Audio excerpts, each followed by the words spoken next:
In an interview with Vantage Institute South Dakota State Coordinator Wes Brown, he and SDPB's Chuck Parkinson discussed the different branches of the government.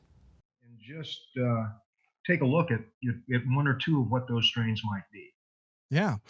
Well, the number one, I think, and it's kind of wrapped in, I'll just wrap a couple of them into one thing. We can talk about the erosion of checks and balances between the three branches of government, the judicial, the legislature, and the executive branch, right?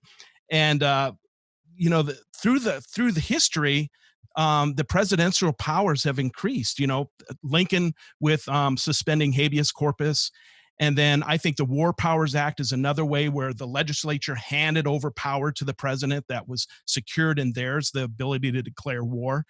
And maybe there was, in Truman's time, there was there was this sense of we need somebody with immediate response because we had the nuclear threat of the Soviet Union.